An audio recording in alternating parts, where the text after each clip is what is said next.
나는 어린 시절 무엇이 부족했나? 진짜 하고 싶었는데 못한 것이 무엇인가? 노곤한 밤입니다. 안녕하세요. 노곤한 밤입니다. 네, 다들 새해 잘 보내셨나요? 벌써 2021년이 가고 2022년이 됐다는 게 시간이 참 빠르기도 하고, 네, 또 새로운 목표와 많은 괜히 계획들을 세우게 되는 달인 것 같습니다. 저는 새해 맞아가지고 부모님이 계신 시골집에 좀 다녀왔는데요. 아무래도 부모님 계신 곳이 많이 외지다 보니까 좀 밤에는 이제 별도 잘 보이고 주위에 뭐 찻소리나 이제 그런 시끄러운 소리들이 많이 없어서 좀 편하게 잘 쉬고 왔습니다. 여러분들은 새해를 어떻게 보내셨을지 좀 궁금하네요. 오늘 읽어드릴 책은 12발자국이라는 책인데요. 2018년에 나온 책이라 많은 분들께서 읽어보셨을 것 같은데, 제가 이 책을 오늘 좀 읽어드리고 싶었던 이유가 책에 있는 내용들이 평소에 좀 많이 고민하는 얘기들이거나 아니면 또 쉽게 접하지 못하는 이야기들이 많이 담겨 있어서 책을 읽어드리려고 가져왔습니다. 책 목차가 이렇게 구성되어 있는데요.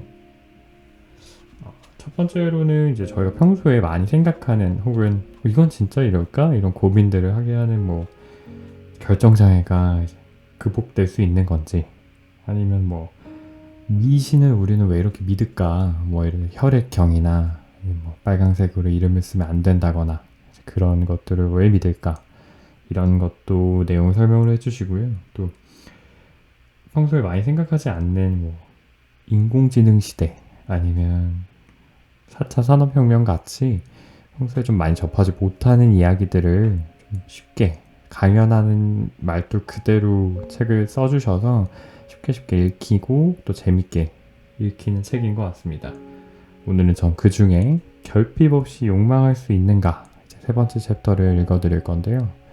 아무래도 현대사회를 살아가다 보면은 좀 많은 욕망들이나 또 주위 사람들을 비교하면서 스스로 결핍되어 있다는 생각, 그런 고민들을 많이 하게 되다 보니 저한테 이 챕터가 여러모로 좀 도움이 되는 챕터였어서 여러분한테도 읽어드리려고 가져와 봤습니다. 그러면 지금부터 책 읽어드릴 거고요. 지금부터는 제 목소리에 집중해 주시면 되겠습니다. 세 번째 발자국. 결핍 없이 욕망할 수 있는가? 문제는 결핍의 덫에 걸렸을 때 일어난다. 한 가지 일이 해결되고 나면 다른 긴박한 일이 생기고, 이미 예정되었던 것이든 갑자기 생겨난 것이든 그 이상의 문제들이 꼬리에 꼬리를 물고 몰려든다. 설상 가상의 상황이 반복되는데 마치 저글링을 하는 것과 같다. 결국 여러 개 공 가운데 땅에 떨어지려는 공에만 신경을 쓰다 보니 모든 게 엉망이 된다. 그렇다고 갑자기 저글링을 멈출 수도 없다. 결핍의 경제학.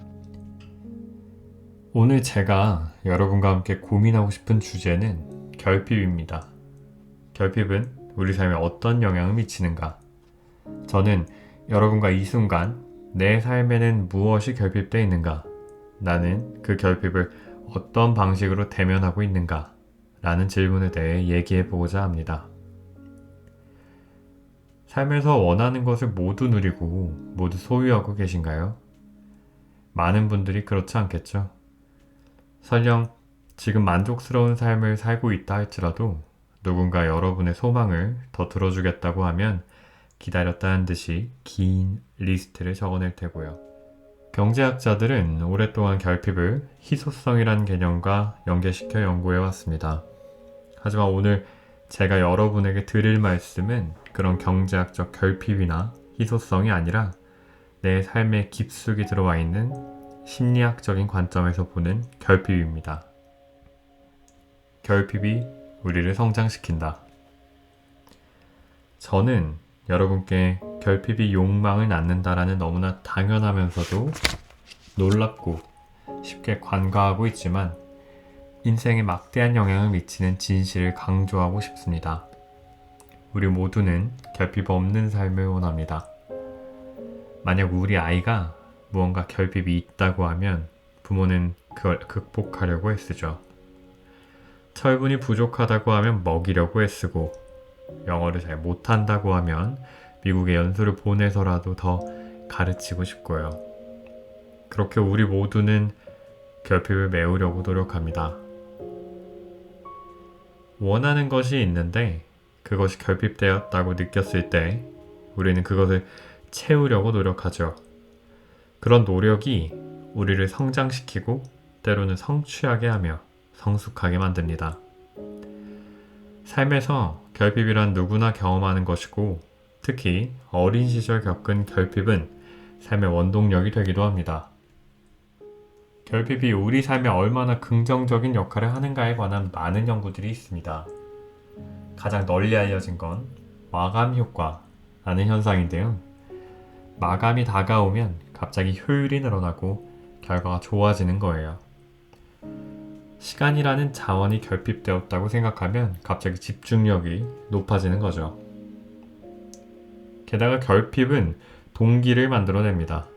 예를 들어 사람을 대상으로 실험을 할 때 점심시간 무렵에 진행된다면 밥을 주고 실험을 한 경우와 밥을 주지 않고 실험을 한 경우 결과가 다르게 나옵니다. 보통 식사를 못한 사람들이 훨씬 더 성실히 실험에 참여합니다. 그래서 심리학자들은 많이들 알고 있어요. 꼭 점심 때 실험을 해라. 실험 후에 밥을 드려라. 모든 실험이 다 그런 건 아니고요. 그 과제가 음식이나 보상과 관련이 깊다면 그렇다는 얘기입니다. 가령 도넛이라는 단어를 퍼즐에서 찾는 것. 이럴 때는 허기진 피험자들의 찾는 속도가 3배 이상 빨라집니다. 그러니까 그건 순전히 능력만의 문제가 아닌 거죠.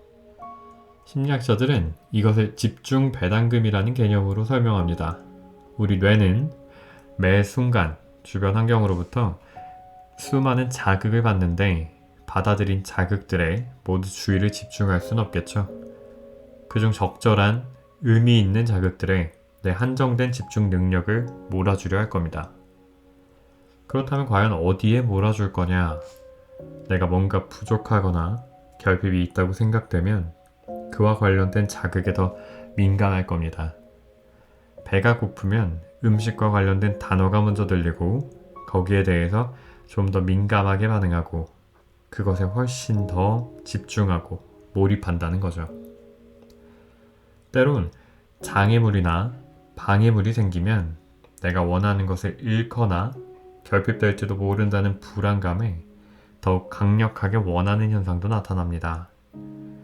원하는 걸 얻는 과정이 힘겨우면 힘겨울수록 그 결핍은 오래 지속되고 그러면 그것을 갈망하는 열정도 더 불붙죠. 예를 들어 자식이 집에 데려온 신랑감 혹은 신부감이 마음에 안 든다면 부모는 어떻게 해야 할까요? 자식의 선택을 믿고 존중하는 것이 가장 올바른 태도입니다. 자식을 내 마음대로 할 수 있다는 환상을 버려야 됩니다. 그 둘 사이를 갈라놓기 위해 부모님들이 기를 쓰고 방해할수록 그들의 사랑은 더욱 뜨겁게 타오른다는 사실만 알아두세요. 그들의 사랑을 불붙게 하는 가장 효과적인 방법은 내 눈에 흙이 들어가도 절대 결혼은 안 된다고 반대하는 겁니다. 사랑은 방해물을 만났을 때 더욱 숭고해집니다. 부모의 반대라는 역경이 그들의 사랑을 매우 결핍된 소중한 것으로 더욱 아름다운 것으로 만드는 겁니다. 오히려 쿨하게 열심히 사귀어보라고 하고 격려하고 10년 이상 사귀면 그때 결혼해도 좋다고 해보세요. 그 전에 다 스스로 헤어집니다. 10년이란 넉넉한 시간이 주어지는 순간 사랑이 다르게 보입니다. 게임을 교과목으로 만든다면 제 개인적인 경험을 들려드릴게요. 저는 어릴 때 말은 매우 빨리 배웠는데 부모님이 글자를 좀 늦게 가르쳐 주셨어요. 유치원에 갈 나이가 되자 친구들은 다들 유치원을 가는데 저희 부모님은 제가 몸이 약하다고 생각해 태권도를 보내신 거예요. 그래서 그 시기에 태권도장에서 친구들과 놀면서 미취학 시절을 보냈습니다. 저희 부모님은 애들이 무슨 공부냐, 애들이 무슨 책을 읽냐 하시면서 계속 나가서 뛰어놀라고만 하셨어요. 그러면서 당신들은 책을 즐기고 열심히 읽으셨어요. 그래서 저는 어렸을 때 책은 굉장히 재밌는 것들로 가득 차 있는데 어른들이 우리한테는 숨기고 그들만 즐기고 있다고 생각했습니다. 빨리 자라고 부모님이 불을 끄면 자는 척하고 있다가 일어나서 다시 불을 켜고 읽지도 못하는 책을 펼치고 혼자 책을 읽는 흉내를 내곤 했습니다. 그리고 언젠가는 저 책들을 반드시 읽고 말리라 생각하곤 했죠. 그러니 학교에 입학했을 때 책이 얼마나 읽고 싶었겠어요.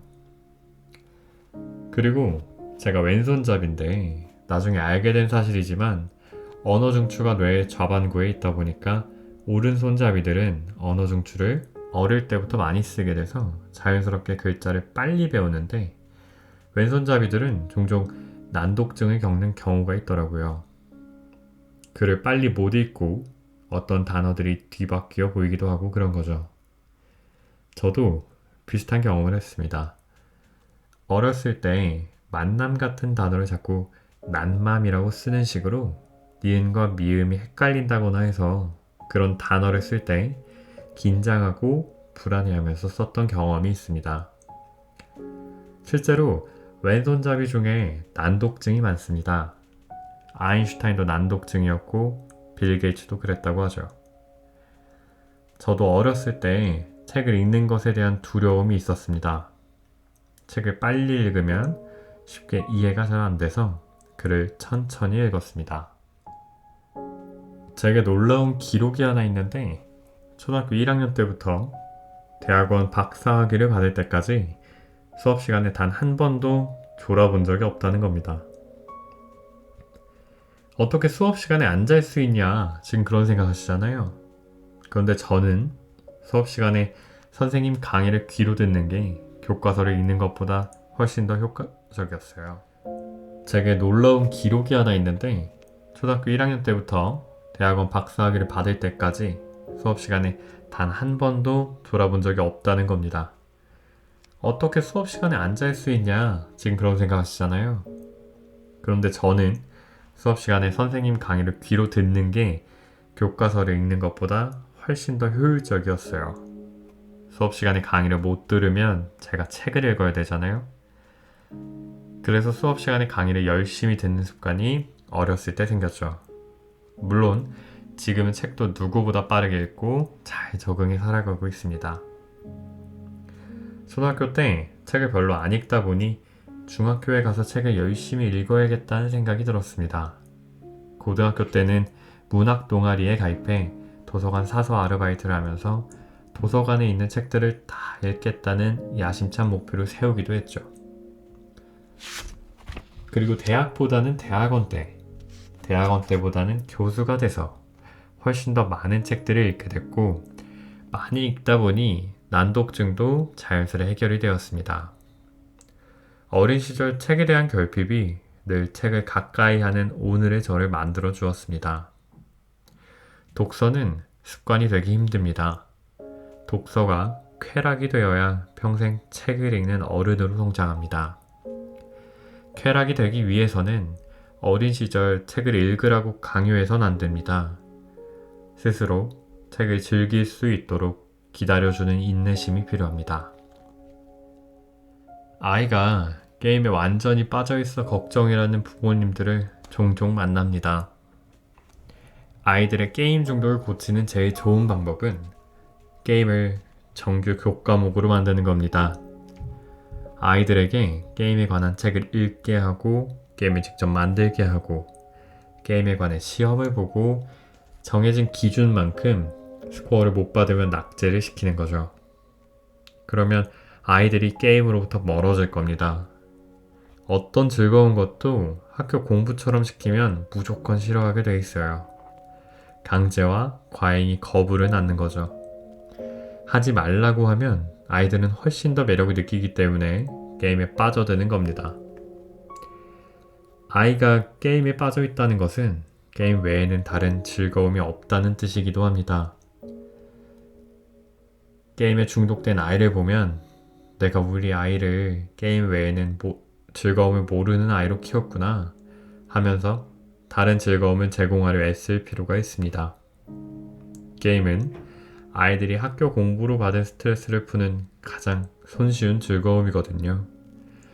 운동을 즐기고 음악이나 미술 등 다양한 예술 활동에 관심 있는 아이일수록 게임에 중독될 가능성은 줄어듭니다. 무료한 시간을 허락하기. 요즘 청소년들에게 가장 심각한 문제 중 하나는 결핍을 경험할 기회가 없다는 겁니다. 아이가 수학에 관심을 갖기 전에 이미 부모가 아이에게 숫자를 가르쳐 주고요. 아이가 책에 관심을 갖기 전에 글을 가르칩니다. 외국인과 얘기를 하고 싶다거나 영어로 된 영화 대사를 이해하고 싶다고 느끼기 전에 영어 캠프를 2주 정도 경험하게 해줍니다.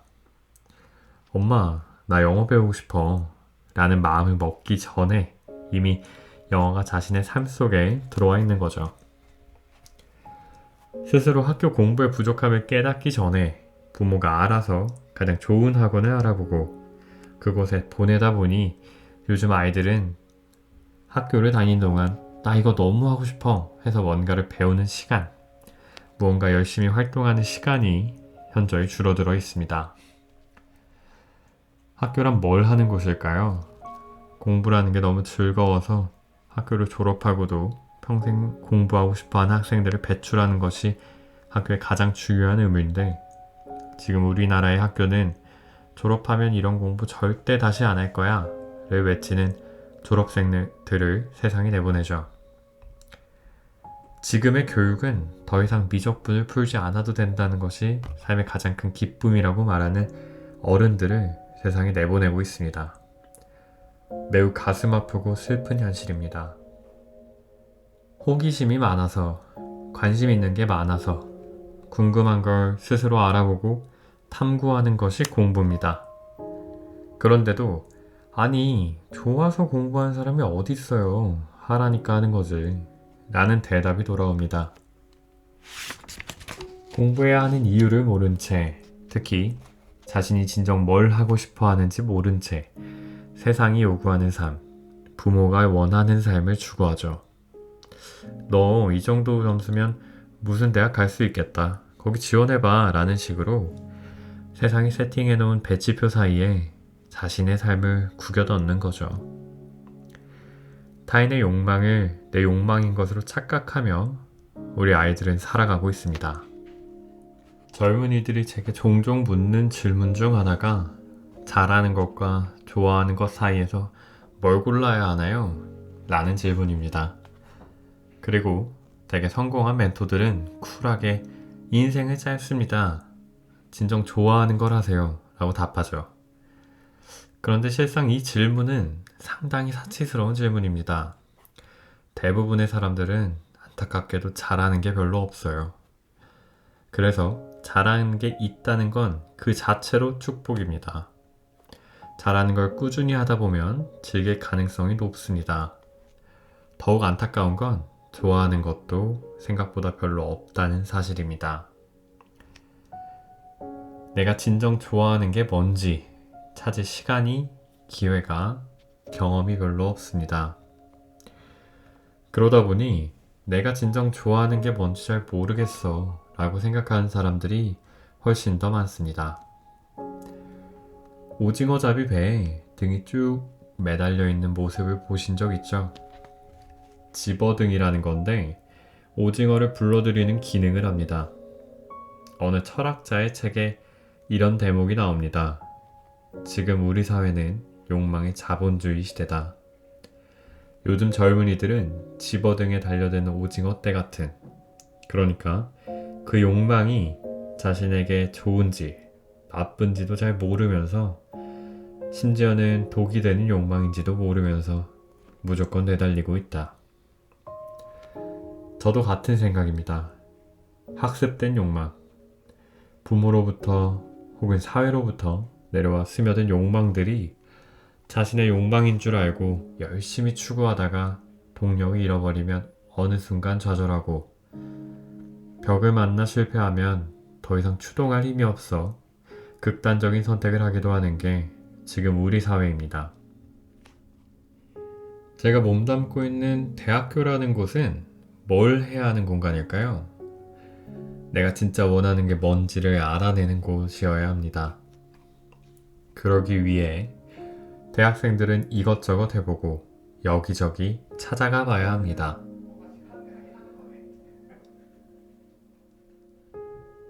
제가 몸담고 있는 대학교라는 곳은 뭘 해야 하는 공간일까요? 내가 진짜 원하는 게 뭔지를 알아내는 곳이어야 합니다. 그러기 위해 대학생들은 이것저것 해보고 여기저기 찾아가 봐야 합니다. 온갖 분야를 구경하고 경험하고 물어볼 수 있어야 합니다.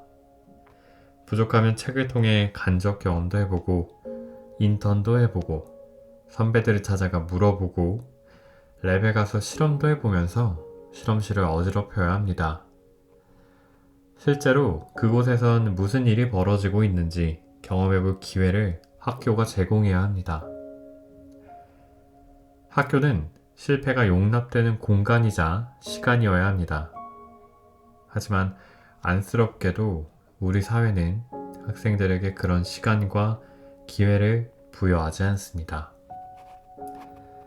심지어 방학 때조차도 스펙 쌓기로 이력서에 들어갈 한 줄을 만들기 위해 쓰고 그러고도 자신이 정규직으로 제대로 취업할 수 있을지 확실하지 않은 불안과 절망 사이에서 심리적 방황만 하고 있습니다. 저는 우리 사회에 요구하고 싶습니다. 아이들에게 결핍을 허하라.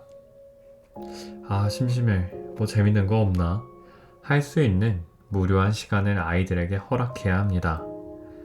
스스로 엉덩이를 떼고 일어나 재미있는 걸 찾기 위해 어슬렁거리는 젊은이들로 성취 동기로 가득 찬 어른으로 성장하게 하는 길은 그들에게 결핍을 허하고 무료한 시간을 허락하는 겁니다. 그들이 방황하면 그 방황을 적극적으로 밀어주고 실패하고 사고쳐도 좋다고 믿어주는 태도가 필요합니다. 우리 모두는 어린 시절, 청소년 시절, 심지어 젊은 시절에 얼마나 미숙했습니까? 그 시간을 참고 기다려주고 믿어주는 부모가, 학교가, 사회가 그들에게 필요합니다. 결핍의 그림자, 터널 비전. 그렇다고 결핍이 항상 필요하고 좋은 것이냐 하면 그렇지만은 않습니다. 결핍도 어두운 면이 있습니다. 결핍의 경제학이라는 책에서 하버드 대학교 경제학과 교수와 프린스턴 대학교 심리학과 교수인 저자들은 결핍이 사람의 행동에 얼마나 큰 영향을 미치는지에 대해 다양한 사례를 들어 설명하고 있습니다. 그들에 따르면 결핍은 사람을 바로 눈앞에 있는 것에만 집중하게 만들어 큰 그림을 못 보게 하며 특히 결핍을 채우는 데에만 급급하게 만듭니다. 이 책에 흥미로운 사례가 소개됩니다. 2차 세계대전 때 독일 점령지를 탈환한 연합군은 오랫동안 굶주린 사람들을 발견했습니다. 이들에게 음식을 공급해야 하는데 굶어 죽기 직전인 상태였던 사람들을 어떻게 해야 건강에 무리가 가지 않게 영양을 공급할 수 있을지 알 수 없었죠. 미네소타 대학의 연구팀이 해답을 찾기 위해 실험을 진행했습니다. 지원자를 모집하여 이들을 장기간 굶긴 뒤 신체 반응을 보면서 음식물의 양을 조절하고자 한 겁니다. 그런데 이 실험 과정 중에 피험자들의 흥미로운 행동이 관찰됩니다. 굶주림을 경험한 피험자들이 실험이 끝난 뒤에도 음식과 관련된 것들에 강한 집착을 보인 거예요. 그들은 음식점에서 줄을 서서 기다려야 하는 상황을 잘 못 참고 기다리는 걸 극도로 싫어했습니다.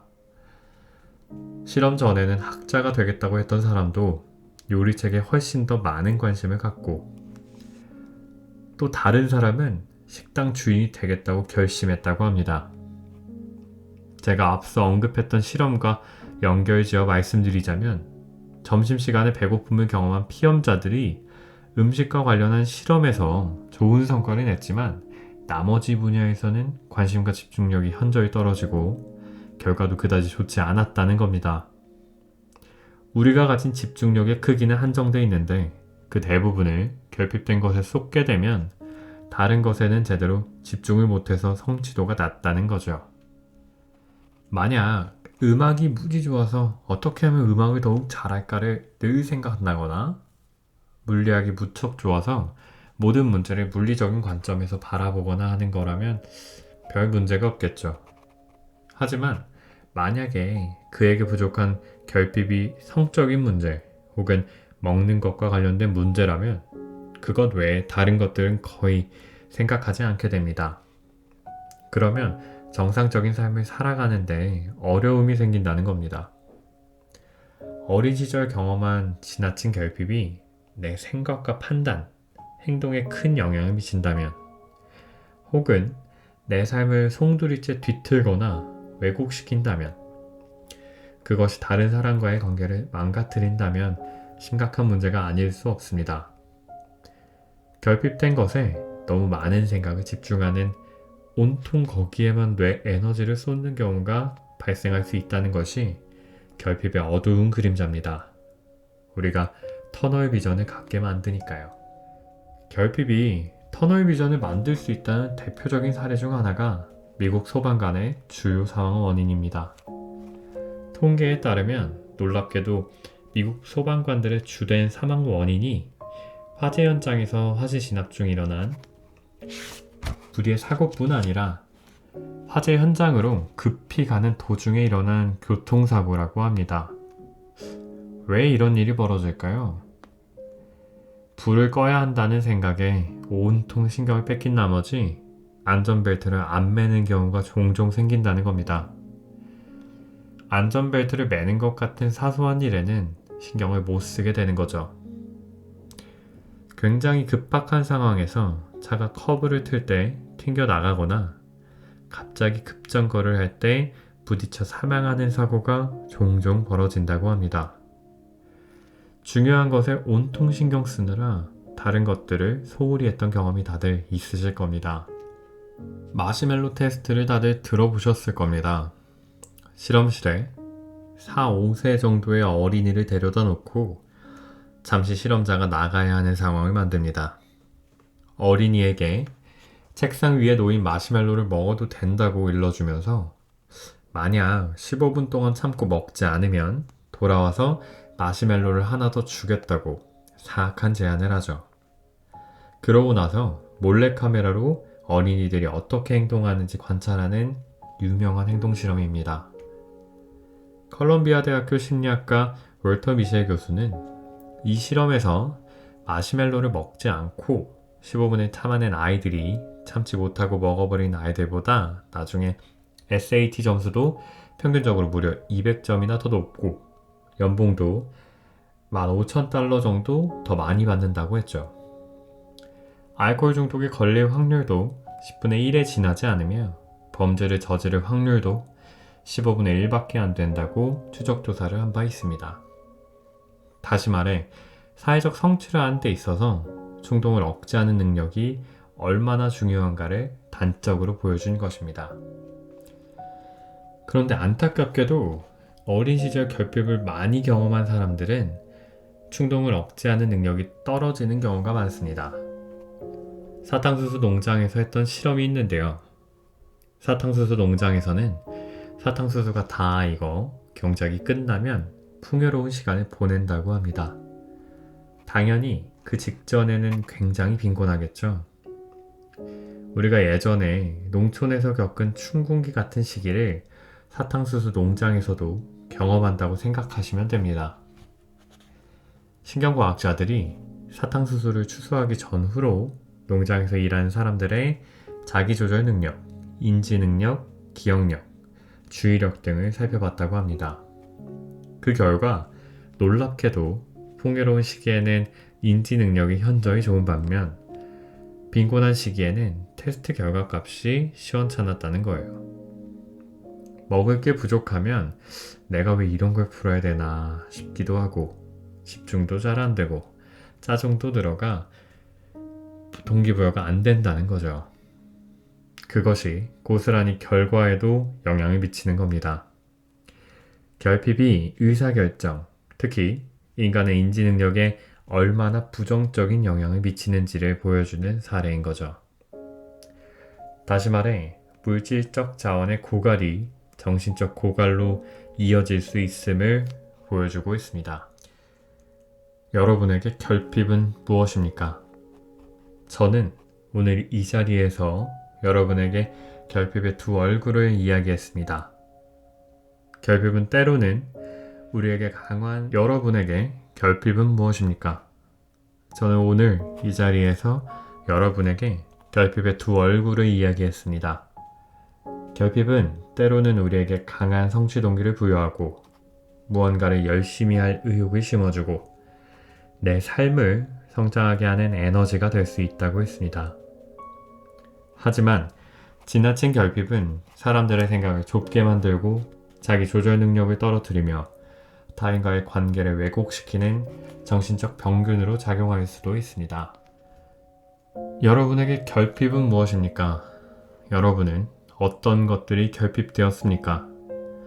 그 결핍이 여러분의 삶을 어떻게 만들었습니까? 내 삶에서 결핍이 어떤 의미인지 살펴보세요. 나는 어린 시절 무엇이 부족했나? 진짜 하고 싶었는데 못한 것이 무엇인가? 그리고 그것이 지금도 나를 사로잡고 있는가? 라는 질문에 답해보세요. 여러분에게는 인생의 결핍과 대면할 용기가 있습니까? 그것이 열등감이나 정신적 병균이 아니라 삶의 에너지로 작용할 수 있도록 당당하게 대면할 용기를 가지세요. 결핍은 우리를 성장시킵니다.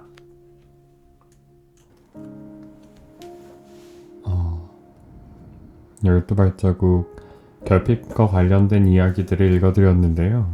잘 들으셨나요? 여러분들은 어떻게 들으셨고 어떤 생각을 하셨는지 잘 모르겠습니다.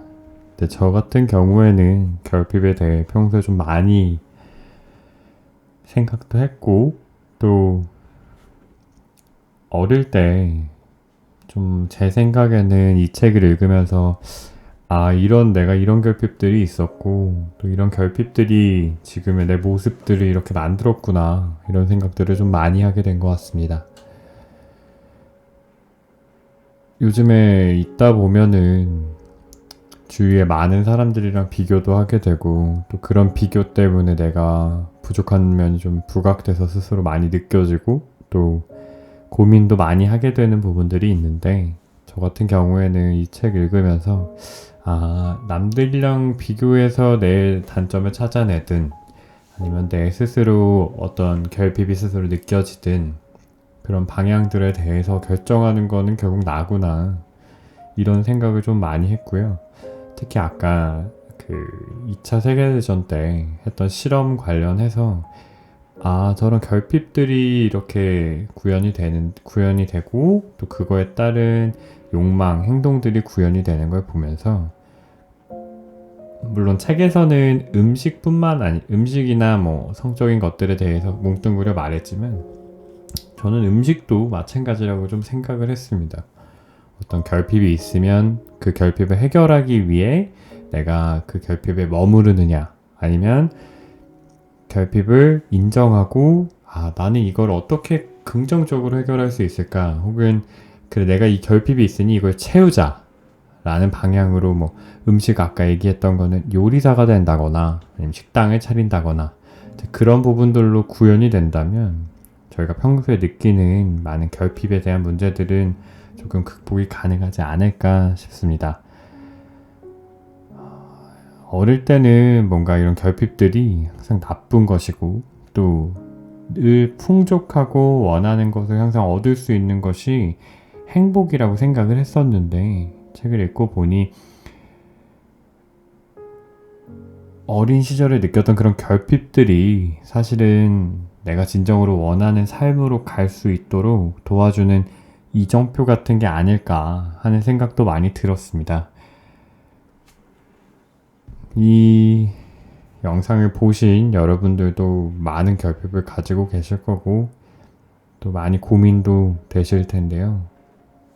그런 여러분의 결핍을 한번 스스로 돌아보고 고민해보고 그거에 대해서 해결해 나간다는 생각을 한다면 앞으로 뭔가 한순간에 하루아침에 좋은 결과가 나오진 않겠지만 시간이 지나서 되돌아봤을 때 내가 저 결핍을 통해서 이만큼 성장했구나를 좀 깨달으실 수 있는 시간이 올 수 있지 않을까 싶습니다. 사실은 여러분들께서 지금 이 얘기를 듣고 계신다는 건 지금까지 못 주무셨다는 거기 때문에 사실 저는 이 얘기를 나중에 그냥 졸려서가 아니라 그냥 영상에 대해 듣고 싶어서 들으시는 분들이 들으셨으면 좋겠습니다. 오늘 하루도 그리고 이번 주도 정말 고생 많으셨습니다. 그러면 저는 다음에 또 다른 새로운 책으로 찾아뵙겠습니다. 노곤한 밤이었습니다.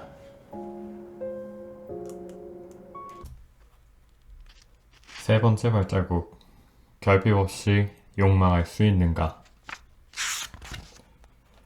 문제는 결핍에 덫에 걸렸을 때 일어난다.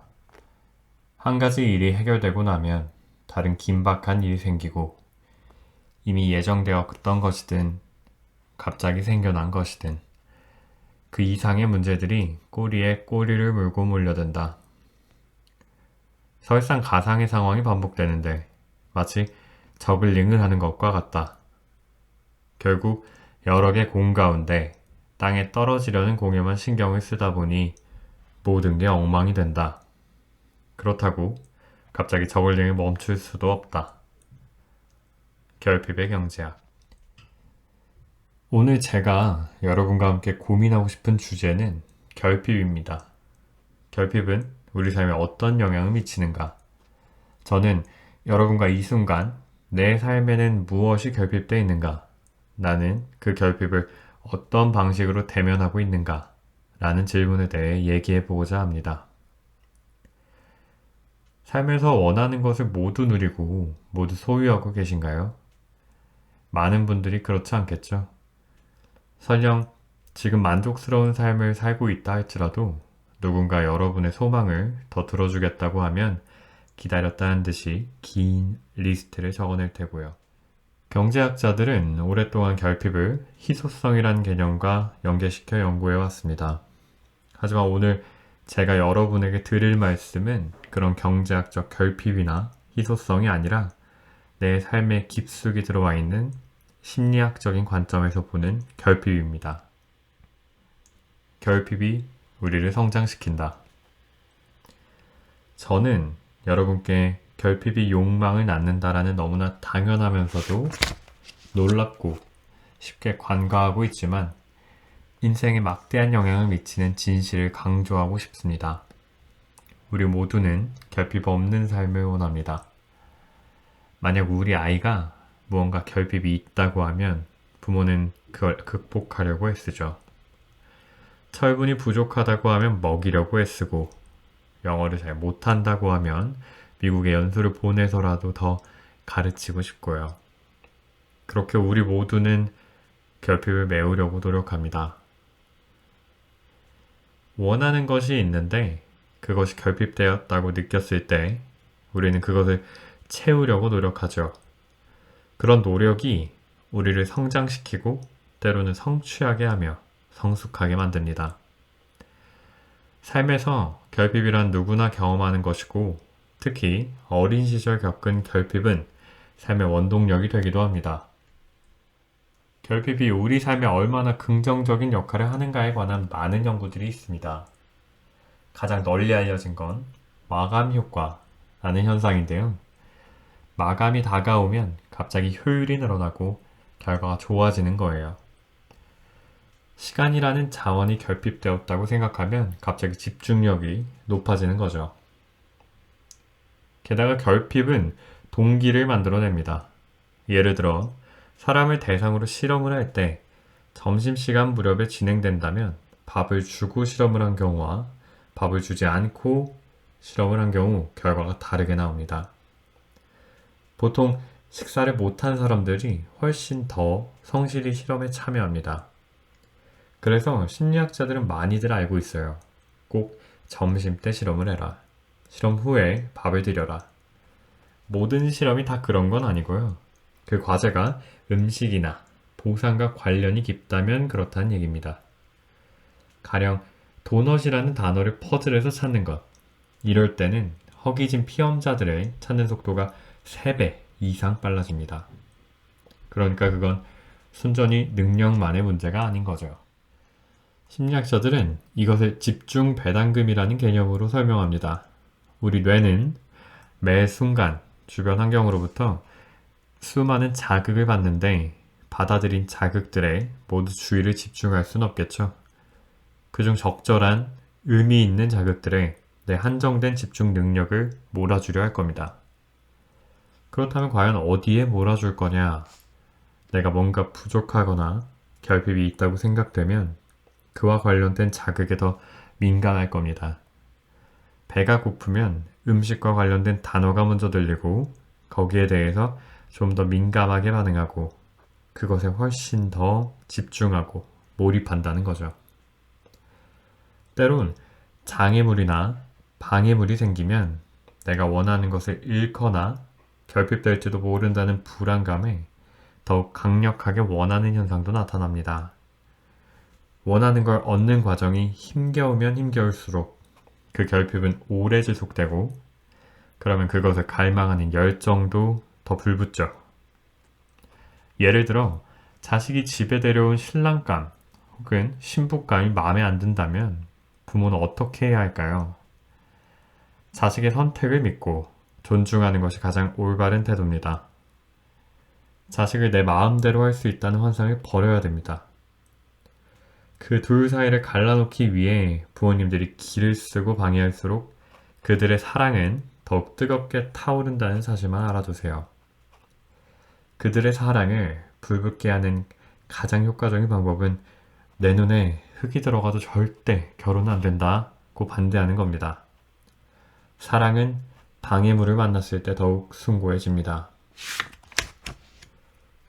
부모의 반대라는 역경이 그들의 사랑을 매우 결핍된 소중한 것으로 더욱 아름다운 것으로 만드는 겁니다. 오히려 쿨하게 열심히 사귀어보라고 격려하고 10년 이상 사귀면 그때 결혼해도 좋다고 해보세요. 그 전에 다 스스로 헤어집니다. 10년이라는 넉넉한 시간이 주어지는 순간 사랑이 다르게 보입니다. 게임을 교과목으로 만든다면 제 개인적인 경험을 들려드릴게요. 저는 어릴 때 말은 매우 빨리 배웠는데 부모님이 글자를 좀 늦게 가르쳐 주셨어요. 유치원에 갈 나이가 되자 친구들은 다들 유치원을 가는데 저희 부모님은 제가 몸이 약하다고 생각해 태권도를 보내신 거예요. 그래서 그 시기에 태권도장에서 친구들과 놀면서 미취학 시절을 보냈습니다. 저희 부모님은 애들이 무슨 공부냐, 애들이 무슨 책을 읽냐 하시면서 계속 나가서 뛰어놀라고만 하셨어요. 그러면서 당신들은 책을 즐기고 열심히 읽으셨어요.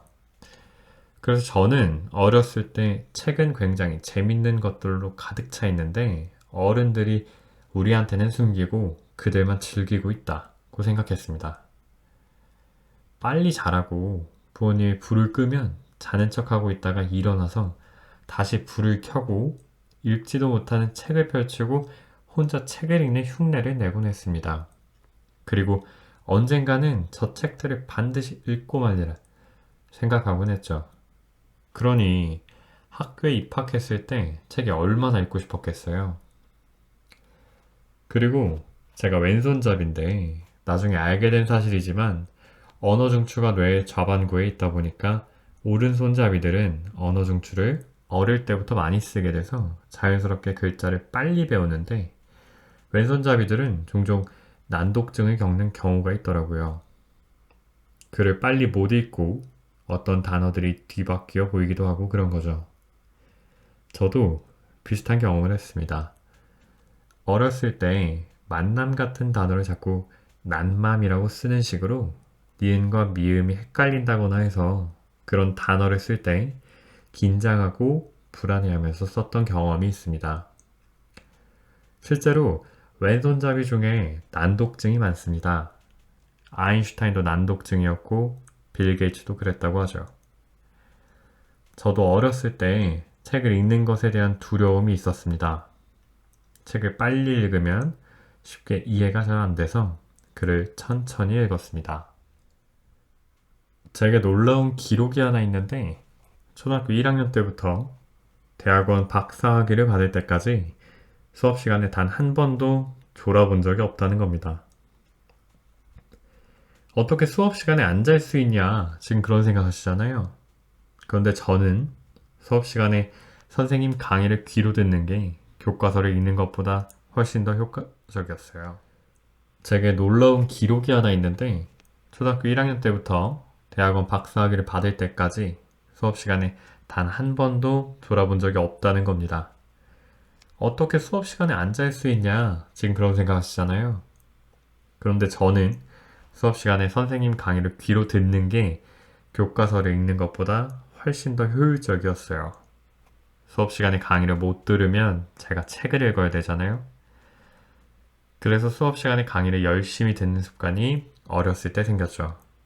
물론 지금은 책도 누구보다 빠르게 읽고 잘 적응해 살아가고 있습니다. 초등학교 때 책을 별로 안 읽다 보니 중학교에 가서 책을 열심히 읽어야겠다는 생각이 들었습니다. 고등학교 때는 문학 동아리에 가입해 도서관 사서 아르바이트를 하면서 도서관에 있는 책들을 다 읽겠다는 야심찬 목표를 세우기도 했죠. 그리고 대학보다는 대학원 때보다는 교수가 돼서 훨씬 더 많은 책들을 읽게 됐고 많이 읽다 보니 난독증도 자연스레 해결이 되었습니다. 어린 시절 책에 대한 결핍이 늘 책을 가까이 하는 오늘의 저를 만들어 주었습니다. 독서는 습관이 되기 힘듭니다. 독서가 쾌락이 되어야 평생 책을 읽는 어른으로 성장합니다. 쾌락이 되기 위해서는 어린 시절 책을 읽으라고 강요해선 안 됩니다. 스스로 책을 즐길 수 있도록 기다려주는 인내심이 필요합니다.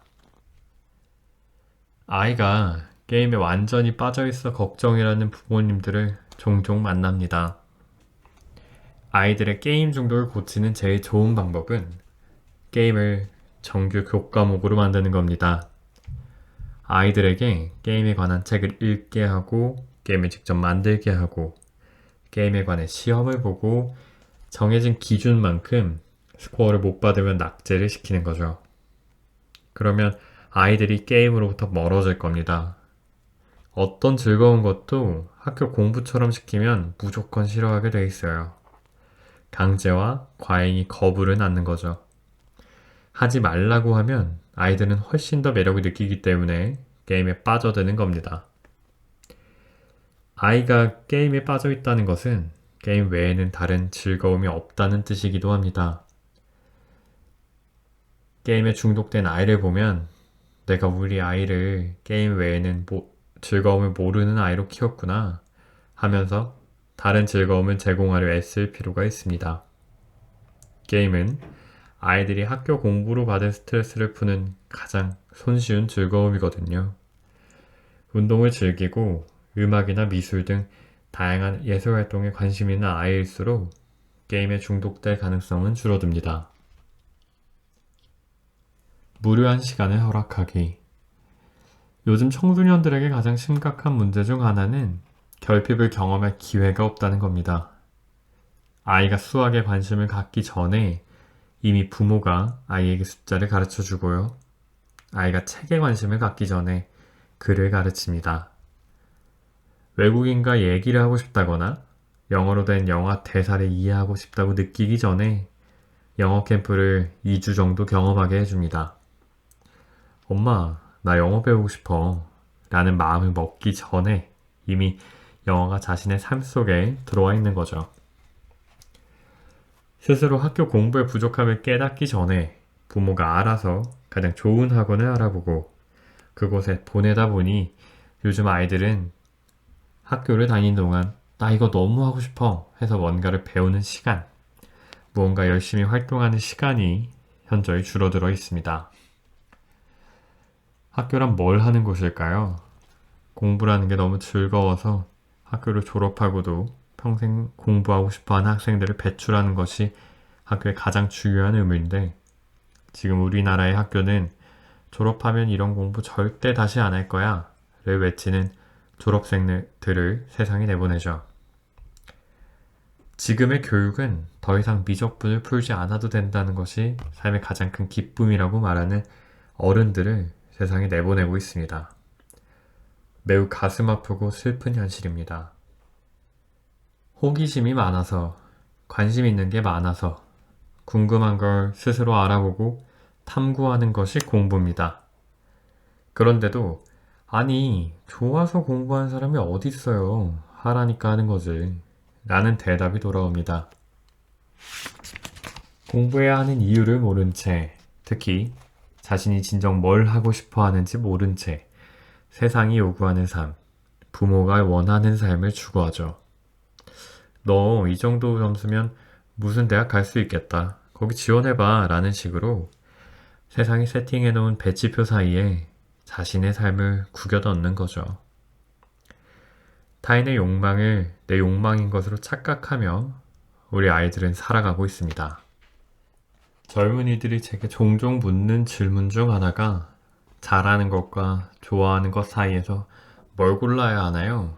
라는 질문입니다. 그리고 되게 성공한 멘토들은 쿨하게 인생은 짧습니다. 진정 좋아하는 걸 하세요. 라고 답하죠.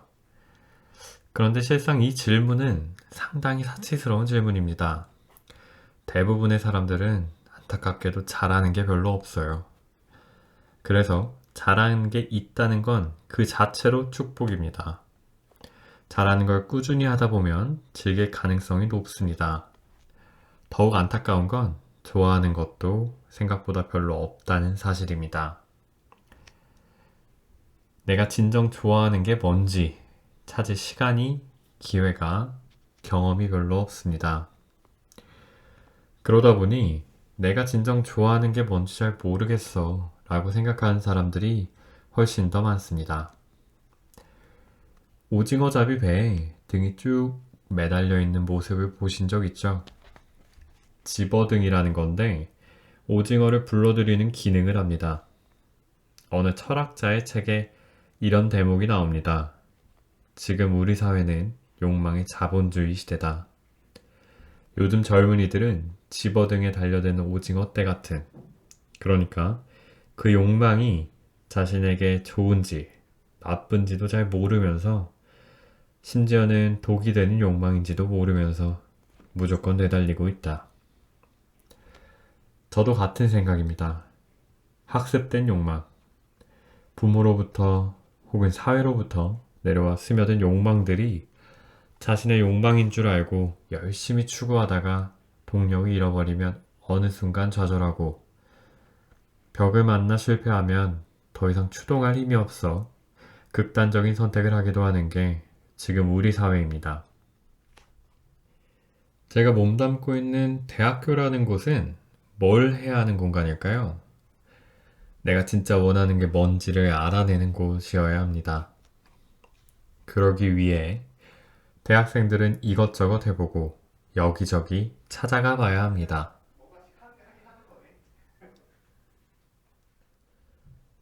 제가 몸담고 있는 대학교라는 곳은 뭘 해야 하는 공간일까요? 내가 진짜 원하는 게 뭔지를 알아내는 곳이어야 합니다. 그러기 위해 대학생들은 이것저것 해보고 여기저기 찾아가 봐야 합니다. 온갖 분야를 구경하고 경험하고 물어볼 수 있어야 합니다. 부족하면 책을 통해 간접 경험도 해보고 인턴도 해보고 선배들을 찾아가 물어보고 랩에 가서 실험도 해보면서 실험실을 어지럽혀야 합니다. 실제로 그곳에선 무슨 일이 벌어지고 있는지 경험해볼 기회를 학교가 제공해야 합니다. 학교는 실패가 용납되는 공간이자 시간이어야 합니다. 하지만 안쓰럽게도 우리 사회는 학생들에게 그런 시간과 기회를 부여하지 않습니다. 심지어 방학 때조차도 스펙 쌓기로 이력서에 들어갈 한 줄을 만들기 위해 애쓰고, 그러고도 자신이 정규직으로 제대로 취업할 수 있을지 확실하지 않은 불안과 절망 사이에서 심리적 방황만 하고 있습니다. 저는 우리 사회에 요구하고 싶습니다. 아이들에게 결핍을 허하라. 아, 심심해. 뭐 재밌는 거 없나? 할 수 있는 무료한 시간을 아이들에게 허락해야 합니다.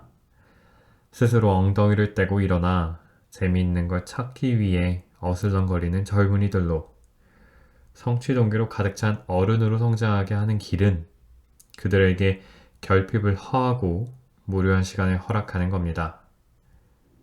그들이 방황하면 그 방황을 적극적으로 밀어주고, 실패하고 사고쳐도 좋다고 믿어주는 태도가 필요합니다. 우리 모두는 어린 시절, 청소년 시절, 심지어 젊은 시절에 얼마나 미숙했습니까? 그 시간을 참고 기다려주고 믿어주는 부모가, 학교가, 사회가 그들에게 필요합니다. 결핍의 그림자, 터널 비전. 그렇다고 결핍이 항상 필요하고 좋은 것이냐 하면 그렇지만은 않습니다. 결핍도 어두운 면이 있습니다. 결핍의 경제학이라는 책에서 하버드 대학교 경제학과 교수와 프린스턴 대학교 심리학과 교수인 저자들은 결핍이 사람의 행동에 얼마나 큰 영향을 미치는지에 대해 다양한 사례를 들어 설명하고 있습니다. 그들에 따르면 결핍은 사람을 바로 눈앞에 있는 것에만 집중하게 만들어 큰 그림을 못 보게 하며, 특히 결핍을 채우는 데에만 급급하게 만듭니다. 이 책에 흥미로운 사례가 소개됩니다. 2차 세계대전 때 독일 점령지를 탈환한 연합군은 오랫동안 굶주린 사람들을 발견했습니다. 이들에게 음식을 공급해야 하는데 굶어 죽기 직전인 상태였던 사람들을 어떻게 해야 건강에 무리가 가지 않게 영양을 공급할 수 있을지 알 수 없었죠. 미네소타 대학의 연구팀이 해답을 찾기 위해 실험을 진행했습니다. 지원자를 모집하여 이들을 장기간 굶긴 뒤 신체 반응을 보면서 음식물의 양을 조절하고자 한 겁니다. 그런데 이 실험 과정 중에 피험자들의 흥미로운 행동이 관찰됩니다. 굶주림을 경험한 피험자들이 실험이 끝난 뒤에도 음식과 관련된 것들에 강한 집착을 보인 거예요. 그들은 음식점에서 줄을 서서 기다려야 하는 상황을 잘 못 참고 기다리는 걸 극도로 싫어했습니다. 실험 전에는 학자가 되겠다고 했던 사람도 요리책에 훨씬 더 많은 관심을 갖고, 또 다른 사람은 식당 주인이 되겠다고 결심했다고 합니다. 제가 앞서 언급했던 실험과 연결지어 말씀드리자면, 점심시간에 배고픔을 경험한 피험자들이 음식과 관련한 실험에서 좋은 성과를 냈지만 나머지 분야에서는 관심과 집중력이 현저히 떨어지고 결과도 그다지 좋지 않았다는 겁니다. 우리가 가진 집중력의 크기는 한정돼 있는데 그 대부분을 결핍된 것에 쏟게 되면 다른 것에는 제대로 집중을 못해서 성취도가 낮다는 거죠. 만약 음악이 무지 좋아서 어떻게 하면 음악을 더욱 잘할까를 늘 생각한다거나, 물리학이 무척 좋아서 모든 문제를 물리적인 관점에서 바라보거나 하는 거라면 별 문제가 없겠죠. 하지만 만약에 그에게 부족한 결핍이 성적인 문제 혹은 먹는 것과 관련된 문제라면 그것 외에 다른 것들은 거의 생각하지 않게 됩니다.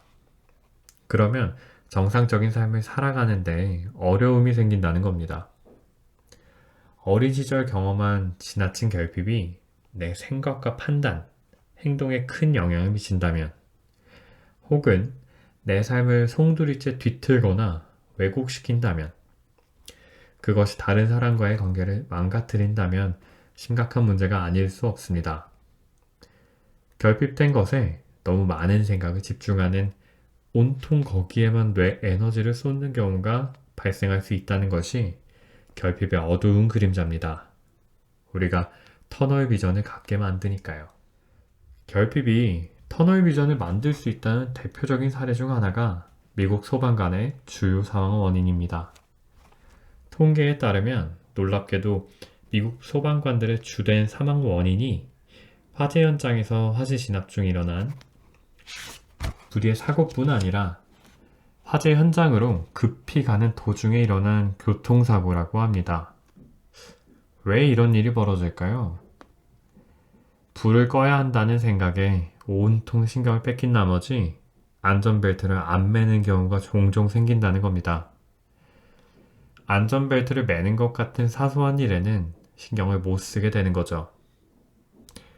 굉장히 급박한 상황에서 차가 커브를 틀 때 튕겨 나가거나 갑자기 급정거를 할 때 부딪혀 사망하는 사고가 종종 벌어진다고 합니다. 중요한 것에 온통 신경 쓰느라 다른 것들을 소홀히 했던 경험이 다들 있으실 겁니다. 마시멜로 테스트를 다들 들어보셨을 겁니다. 실험실에 4, 5세 정도의 어린이를 데려다 놓고 잠시 실험자가 나가야 하는 상황을 만듭니다. 어린이에게 책상 위에 놓인 마시멜로를 먹어도 된다고 일러주면서 만약 15분 동안 참고 먹지 않으면 돌아와서 마시멜로를 하나 더 주겠다고 사악한 제안을 하죠. 그러고 나서 몰래카메라로 어린이들이 어떻게 행동하는지 관찰하는 유명한 행동 실험입니다. 컬럼비아 대학교 심리학과 월터 미셸 교수는 이 실험에서 마시멜로를 먹지 않고 15분을 참아낸 아이들이 참지 못하고 먹어버린 아이들보다 나중에 SAT 점수도 평균적으로 무려 200점이나 더 높고 연봉도 15,000달러 정도 더 많이 받는다고 했죠. 알코올 중독에 걸릴 확률도 10분의 1에 지나지 않으며 범죄를 저지를 확률도 15분의 1밖에 안 된다고 추적 조사를 한 바 있습니다. 다시 말해 사회적 성취를 하는 데 있어서 충동을 억제하는 능력이 얼마나 중요한가를 단적으로 보여준 것입니다. 그런데 안타깝게도 어린 시절 결핍을 많이 경험한 사람들은 충동을 억제하는 능력이 떨어지는 경우가 많습니다. 사탕수수 농장에서 했던 실험이 있는데요. 사탕수수 농장에서는 사탕수수가 다 익어 경작이 끝나면 풍요로운 시간을 보낸다고 합니다. 당연히 그 직전에는 굉장히 빈곤하겠죠. 우리가 예전에 농촌에서 겪은 춘궁기 같은 시기를 사탕수수 농장에서도 경험한다고 생각하시면 됩니다. 신경과학자들이 사탕수수를 추수하기 전후로 농장에서 일하는 사람들의 자기조절 능력, 인지 능력, 기억력, 주의력 등을 살펴봤다고 합니다. 그 결과 놀랍게도 풍요로운 시기에는 인지 능력이 현저히 좋은 반면 빈곤한 시기에는 테스트 결과값이 시원찮았다는 거예요. 먹을 게 부족하면 내가 왜 이런 걸 풀어야 되나 싶기도 하고 집중도 잘 안 되고 짜증도 들어가 동기부여가 안 된다는 거죠. 그것이 고스란히 결과에도 영향을 미치는 겁니다. 결핍이 의사결정, 특히 인간의 인지 능력에 얼마나 부정적인 영향을 미치는지를 보여주는 사례인 거죠. 다시 말해 물질적 자원의 고갈이 정신적 고갈로 이어질 수 있음을 보여주고 있습니다. 여러분에게 결핍은 무엇입니까? 저는 오늘 이 자리에서 여러분에게 결핍의 두 얼굴을 이야기했습니다. 결핍은 때로는 우리에게 강한 여러분에게 결핍은 무엇입니까? 저는 오늘 이 자리에서 여러분에게 결핍의 두 얼굴을 이야기했습니다. 결핍은 때로는 우리에게 강한 성취 동기를 부여하고 무언가를 열심히 할 의욕을 심어주고 내 삶을 성장하게 하는 에너지가 될 수 있다고 했습니다. 하지만 지나친 결핍은 사람들의 생각을 좁게 만들고 자기 조절 능력을 떨어뜨리며 타인과의 관계를 왜곡시키는 정신적 병균으로 작용할 수도 있습니다. 여러분에게 결핍은 무엇입니까? 여러분은 어떤 것들이 결핍되었습니까? 그 결핍이 여러분의 삶을 어떻게 만들었습니까? 내 삶에서 결핍이 어떤 의미인지 살펴보세요. 나는 어린 시절 무엇이 부족했나? 진짜 하고 싶었는데 못한 것이 무엇인가?